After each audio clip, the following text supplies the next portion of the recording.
It's a question everyone seems to be asking. Are Hindus safe in Bangladesh or are they being targeted? We've heard different answers from different sources, so tonight let's dig deeper. There is no point denying the problem, first of all. Some Hindu temples and homes have been attacked. Even the interim government admits this. Today, Chief Advisor Muhammad Yunus visited a temple in Dhaka, the Dhakeshwari temple. It's one of the biggest in Bangladesh. Yunus also met prominent Hindu leaders there. Later, he issued an appeal to the country. Don't differentiate based on religion. Rights are equal for everyone. That's what he said. Listen in. The Bangladesh that we want to create will be the Bangladesh of all people. There are no divisions or distinctions between us. We are the people of Bangladesh.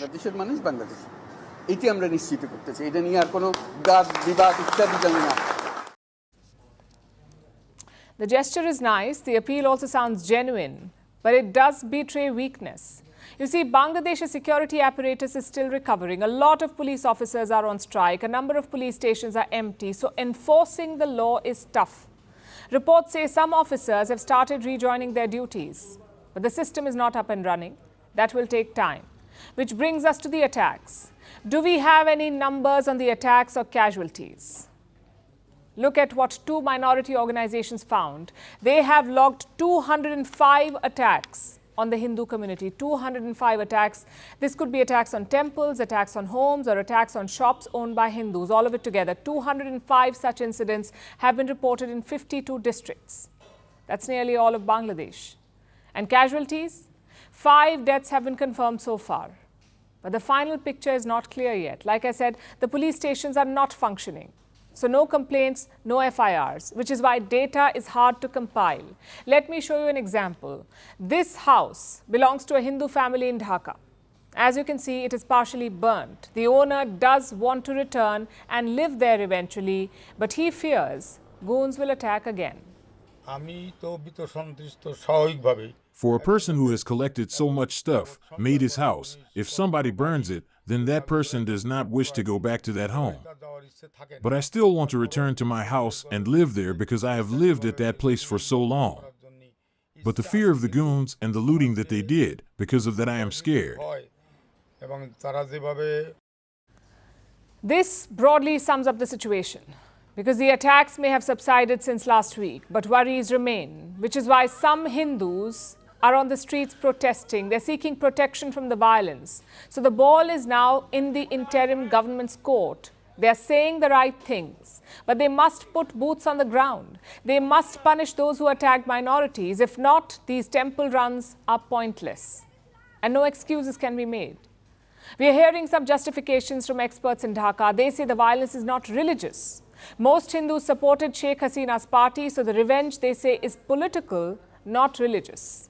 Basically, it's politically motivated because Awami League is targeted. So there are a few Hindu, they are Awami League leaders.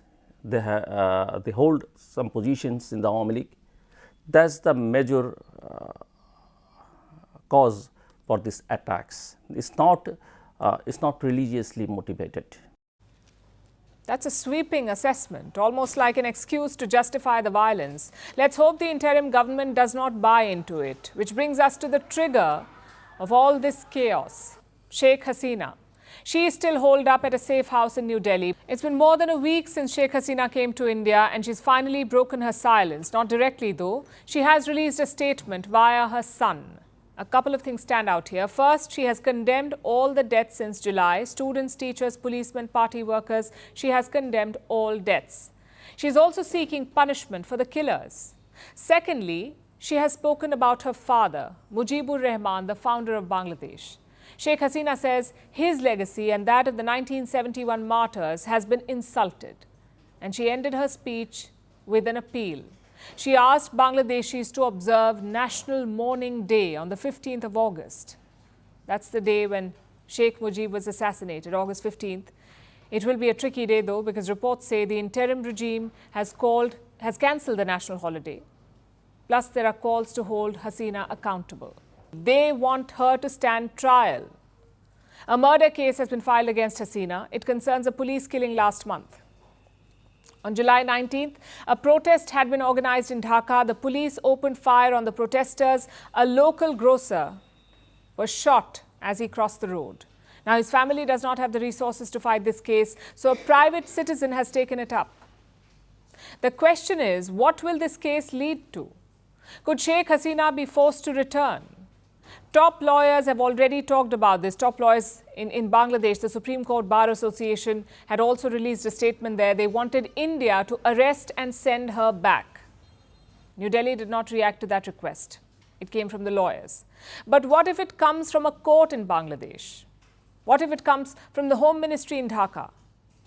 Well, then it could be complicated. So the situation is troubling for both sides. India wants Dhaka to protect minorities. Dhaka wants continued support from India. And stuck in the middle is Sheikh Hasina. The interim foreign minister says her status will not affect bilateral ties. But that's easier said than done. Hasina and Hindus are the two factors in this relationship at the moment. Both are targets, but in very different ways.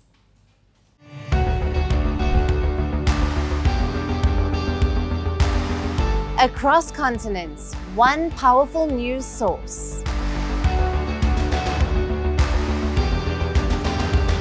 Bringing you diverse perspectives on the issues that matter.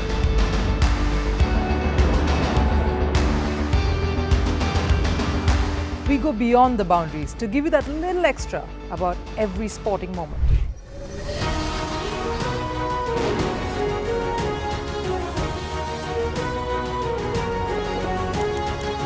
So thank you for making Firstpost 5 million strong. We're counting on your support, and you can trust us to bring you the news unfiltered and unvarnished.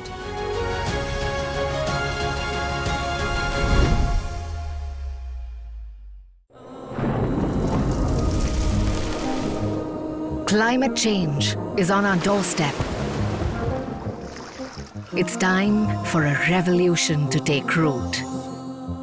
And it starts with 1.4 billion Indians. It starts with one tree for humanity, one tree for Mother Earth, one tree for a future. Project One Tree, a News 18 network initiative.